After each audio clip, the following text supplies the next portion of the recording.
بسم اللہ الرحمن الرحیم۔ السلام علیکم اسٹوڈنٹس، آج کی اس ویڈیو میں ہم انشاءاللہ تعالی جماعت نہم اسلامیات لازمی کے ٹاپک حضرت محمد مصطفیٰ صلی اللہ علیہ وسلم کا ذوق عبادت کے MCQs بیان کریں گے۔ پہلا MCQ ہے، رسول اللہ صلی اللہ علیہ وسلم نے عبادت میں میانہ روی کا حکم دیا۔ الف حضرت عبداللہ بن عمر رضی اللہ تعالی عنہما کو، با حضرت عبداللہ بن عمر رضی اللہ تعالی عنہما کو، جیم حضرت عبداللہ بن عباس رضی اللہ تعالی عنہما کو، دال حضرت عبداللہ بن مسعود رضی اللہ تعالی عنہ کو۔ تو اس کا صحیح جواب ہے الف حضرت عبداللہ بن عمر رضی اللہ تعالی عنہما کو۔ دوسرا MCQ ہے، جب نبی کریم صلی اللہ علیہ وسلم کے پاؤں مبارک میں عبادت کے دوران ورم آ گئے تو آپ صلی اللہ علیہ وسلم نے فرمایا، الف کیا میں شکر گزار بندہ نہ بنوں، با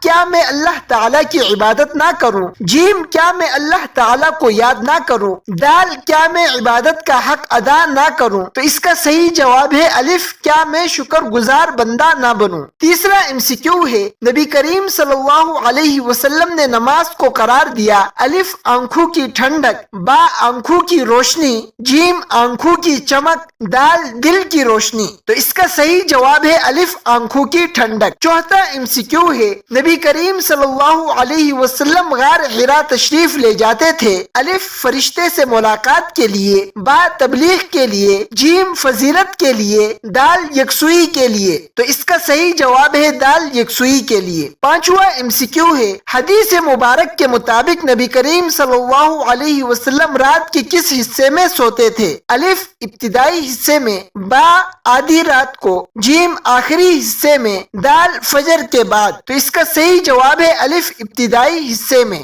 ڈیئر اسٹوڈنٹس، اس ویڈیو میں حضرت محمد مصطفیٰ صلی اللہ علیہ وسلم کا ذوق عبادت کے MCQs بیان کیے گئے ہیں۔ اگر آپ نے اس ٹاپک کے مختصر، تفصیلی اور SLO بیسڈ سوالات والے جوابات کی ویڈیو نہیں دیکھی ہے تو اس کا لنک ڈسکرپشن میں موجود ہے، وہاں جا کر دیکھیے گا۔ اسی کے ساتھ ہمیں اجازت دیجیے، ملتے ہیں اگلی ویڈیو میں۔ اللہ حافظ۔